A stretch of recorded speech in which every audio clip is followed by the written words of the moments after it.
जंगल के बीच पेड़ के नीचे बैठी एक बेहद खूबसूरत लड़की रो रही थी। उसी क्षण पत्तों पर रेंगने की आवाज सुनाई दी। लड़की घबराकर अपने चारों तरफ देखने लगी। तभी उसकी नजर एक जहरीले काले नाग पर पड़ी, जो उसी की तरफ रेंगता हुआ आ रहा था। लड़की उठकर भागने वाली थी कि तभी उसे काले नाग ने बोला, रुको, मुझसे घबराने की जरूरत नहीं है, मैं तुम्हें डसूंगा नहीं। लड़की आश्चर्यचकित रह गई। उसने घबराते हुए कहा, यह कैसे हो सकता है भला? तुम बोल कैसे सकते हो? मैं तुम्हें सब बता दूंगा, मगर उससे पहले तुम्हें मेरी जान बचानी होगी।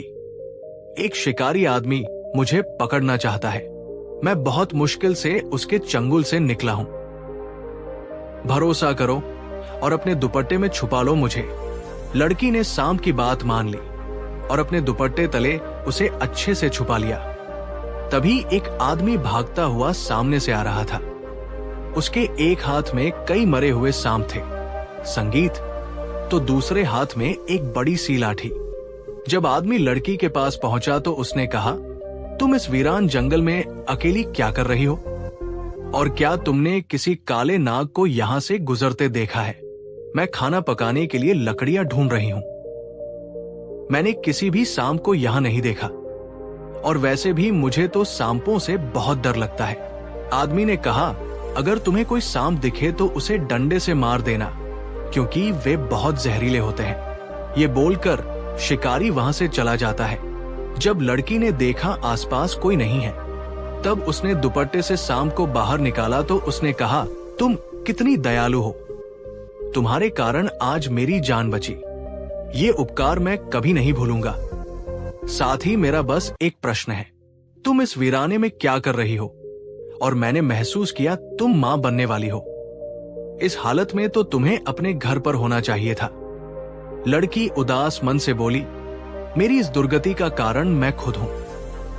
मुझसे एक बहुत बड़ी गलती हो गई, जिस कारण आज मैं दर दर की ठोकर खा रही हूं। भला ऐसी भी क्या गलती हो गई तुमसे? बताओ मुझे, मैं जानना चाहता हूं। लड़की ने बोलना शुरू किया, मेरे पिता किसान हैं, उनके पास धन की कोई कमी नहीं थी। मां भी मुझे बहुत प्यार करती थी। एक दिन मैं पिताजी को खेत में भोजन देने जा रही थी। तब मैंने देखा हमारे राज्य का वह राजकुमार अपने मित्र संग गांव का भ्रमण करते हुए वहां से गुजर रहा था। फिर अगले दिन अपने सहेलियों के संग जब बाजार करने निकली तो वही राजकुमार मेरे सामने आकर बोला, मैंने कल तुम्हें देखा था और तुम मुझे बहुत अच्छी लगी, इसलिए मैं तुमसे शादी करना चाहता हूं। राजकुमार की बातों में सच्चाई झलक रही थी। यही सोचकर शादी के लिए मैंने भी हाँ कह दिया। फिर हम दोनों बात करते हुए मेरे घर तक गए। वहां से राजकुमार अपने महल लौट गया और मैं अपने घर पहुंच गई। अब 2 दिन तक वो मुझे कहीं नहीं दिखा, लेकिन तीसरे दिन उसके पिता यानी नगर के राजा लोग लश्कर सहित मेरे घर आ पहुंचे। राजा को घर में देख मेरे पिता हैरान रह गए। फिर उन्होंने राजा का स्वागत किया और जब चर्चा करने वो बैठे तो पिताजी ने कहा, राजन, अब बताइए, मेरे इस छोटे से घर में आपका कैसे आना हुआ? बात यह है कि मेरे पुत्र को तुम्हारी बेटी पसंद है। ये दोनों एक दूसरे से प्रेम करते हैं, इसलिए मैं स्वयं चलकर तुम्हारी बेटी का हाथ मांगने आया हूं। बताओ तुम्हें यह रिश्ता मंजूर है या नहीं? मुझे बस 1 दिन का समय दीजिए, क्योंकि मुझे इस बात की कोई जानकारी नहीं है। मैं आपको कल अपना जवाब खुद आकर दूंगा। जब राजा घर से गए तो पिताजी ने मुझसे कहा, बेटी, क्या यह बात सत्य है? हाँ पिताजी, मैं राजकुमार से प्रेम करती हूँ। ये सुनकर पिताजी आग बबूला हो उठे और मुझ पर गुस्सा करते हुए बोले, क्या तुम्हें पता भी है तुम क्या बोल रही हो? वो राजकुमार जिसे तुम प्रेम करती हो, वो पहले से ही शादीशुदा है और वो नगर का सबसे बड़ा जुआरी और मदिरापान करने वाला आदमी है। पिताजी ने मुझसे ये कहा तो मैं हैरान रह गई। फिर मैंने उनसे कहा, पिताजी, आपने जरूर किसी और को देखा होगा। राजकुमार ऐसा नहीं है, वो मुझसे बहुत प्रेम करता है और शादी तो मैं उसी से करूंगी, वरना मैं अपनी जान दे दूंगी। मां ने भी मुझे राजकुमार से दूर रहने के लिए कहा, लेकिन मैं छुपकर उससे मिलती रही। फिर एक दिन राजकुमार ने मुझसे कहा, अगर तुम मुझसे सच्चा प्रेम करती हो तो चलो आज ही हम शादी कर लेते हैं। और इस तरह मैंने माता पिता के खिलाफ जाकर उसी दिन एक मंदिर में हमने शादी कर ली। फिर वो मुझे महल न ले जाकर एक छोटे से घर में लेकर गया। फिर मैंने उससे पूछा, तुम मुझे ये कहाँ लेकर आए हो? क्या हम इसी घर में रहेंगे? हाँ, कुछ दिन हमें यही बिताना पड़ेगा, क्योंकि मेरे पिता मुझसे बहुत नाराज हैं। पर तुम घबराओ मत, जल्दी ही मैं तुम्हें महल लेकर जाऊंगा और उन्हें हम दोनों को स्वीकार करना ही पड़ेगा। अगली सुबह राजकुमार ने मुझसे कहा, मैं किसी काम से बाहर जा रहा हूं, लौटते समय खाने पीने की सामग्री भी लेता आऊंगा।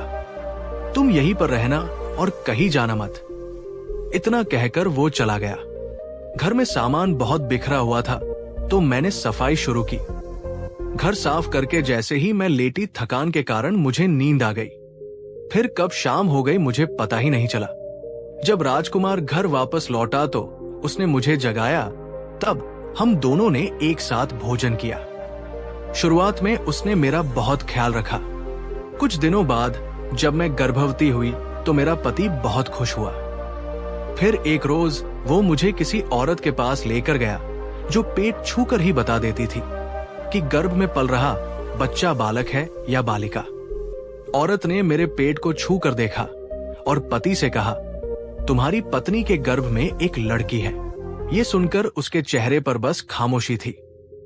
जब हम घर आए तो वो बोला, मुझे बेटी नहीं चाहिए, मुझे तो बेटा चाहिए। इसलिए मैं चाहता हूं कि तुम इसे उस दिन मैंने अपने पति के असली रूप को देखा। फिर मैंने कहा, ये क्या कह रहे हो तुम? मैं ऐसा बिल्कुल भी नहीं करूंगी, मैं अपने नहीं लूंगी। फिर वो अचानक से शांत हो गया और कहने लगा, अगर तुम्हारी यही इच्छा है तो ठीक है, लेकिन मैं चाहता हूं कि हमारा बच्चा महल में जन्म ले अपनी मातृभूमि पर। इसलिए कल सुबह होते ही हम महल जाएंगे। उसकी बात पर मुझे संदेह हुआ, लेकिन मैं कर भी क्या सकती थी। अगली सुबह वो मुझे अपने साथ जंगल के रास्ते ले जा रहा था। चलते चलते जब बहुत देर हो गई तो मैंने उससे कहा, इस हालत में अब और नहीं आगे बढ़ सकती मैं। वो देखो सामने जो बड़ा सा पेड़ है, उसके पीछे ही हमें लेने के लिए महल से एक रथ भेजा गया है। ये बोलकर उसने मुझे बहलाया और चलने पर मजबूर किया। फिर सामने ही जंगल के बीच मुझे टूटा फूटा घर नजर आया। जब उसके पास हम पहुंचे तो मेरे पति ने कहा, तुम यही बैठो और ये फल खा लो, इससे तुम्हें ताकत मिलेगी। पीछे ही रथ हमें ले जाने के लिए तैयार खड़ा है, मैं उसे यहां लेकर आ रहा हूं। इतना कह वो चला गया। मुझे भूख लगी थी तो मैंने बिना सोचे समझे उस फल को खा लिया। फिर कुछ ही देर में सिर चकराया और मैं बेहोश हो गई। ये सब छुपकर मेरा पति देख रहा था। तब बेहोशी की हालत में वो मुझे उठाकर उस डरावने खंडहर के भीतर ले गया। जब होश आया तो देखा मैं किसी टूटी फूटी जगह पर कैद थी। ये दृश्य देख समझ गई कि मेरा पति मुझे लिए छोड़ गया है। ये सोच ही रही थी कि तभी मुझे एक डरी सहमी आवाज सुनाई दी। जब ध्यान दिया तो पीछे ही एक और स्त्री जमीन पर बदहाल पड़ी नजर आई। मैं भागकर उसके पास गई तो पता चला वो भी गर्भवती थी। फिर मैंने उससे पूछा, कौन हो तुम और यहां कैसे पहुंची? मेरा नाम चांदनी है, मुझे बचा लो। मेरे पति ने मुझे यहां कैद कर रखा है। उसकी बातों से साफ हो गया था कि चांदनी का और मेरा पति एक ही शख्स है।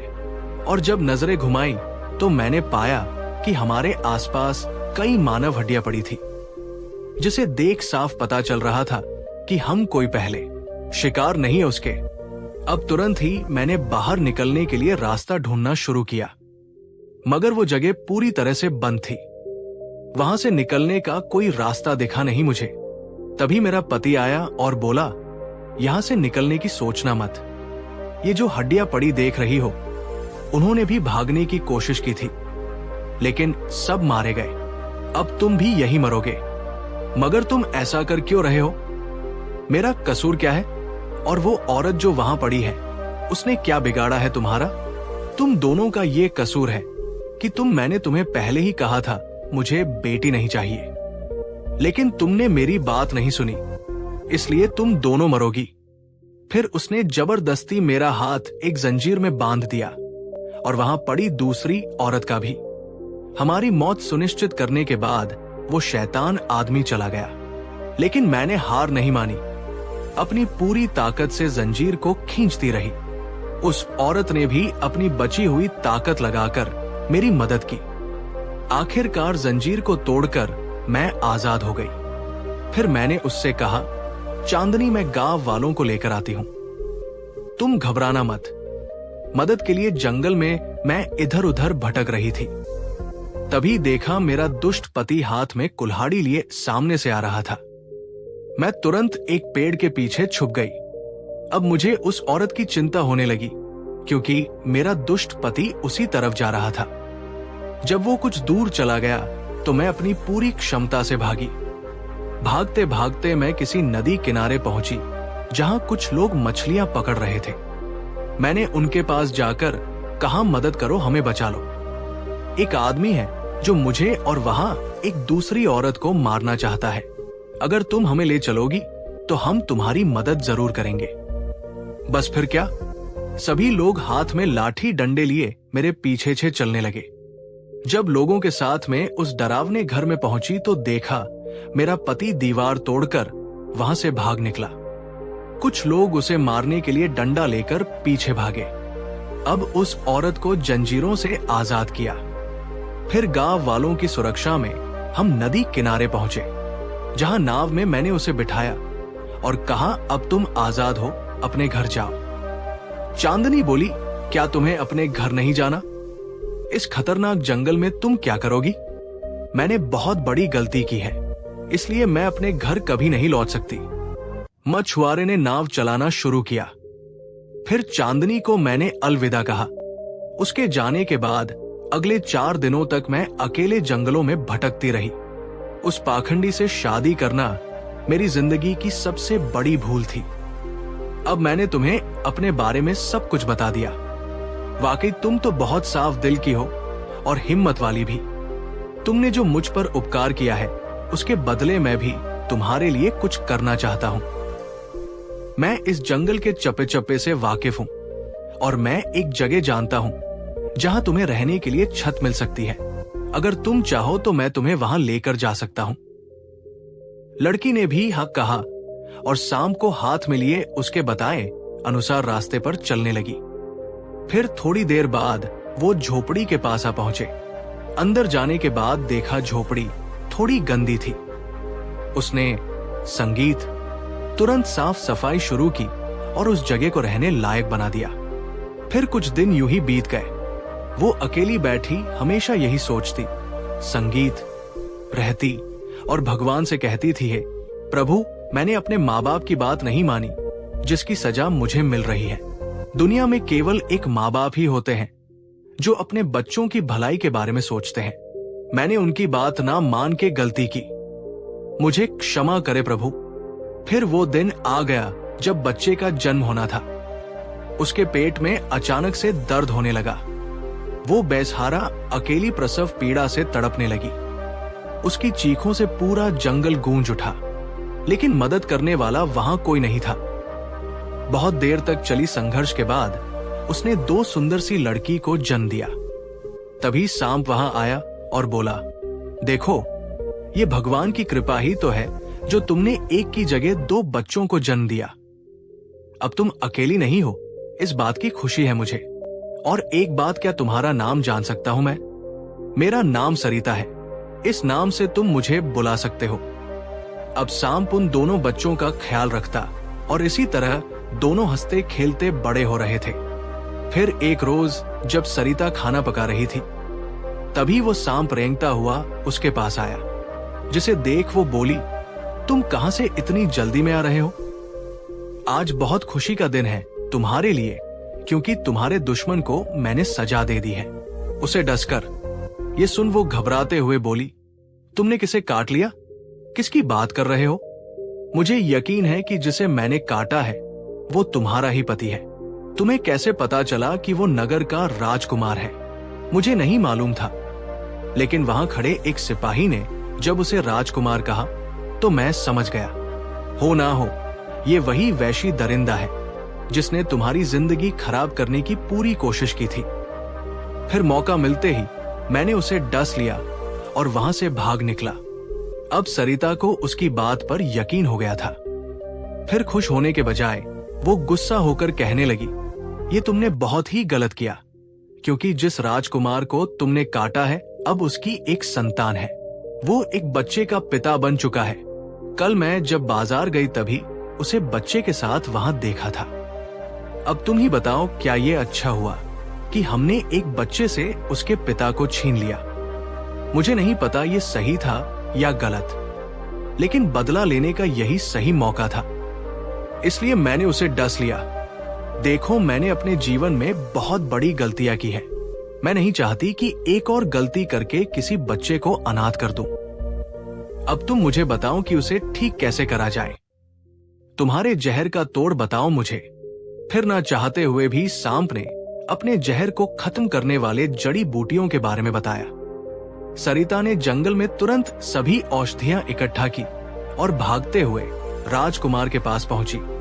फिर सैनिकों से कहा, ये कुछ जड़ी बूटियां हैं जो सांप के जहर को खत्म करती है। इसे जल्दी से राजकुमार को खिला दो।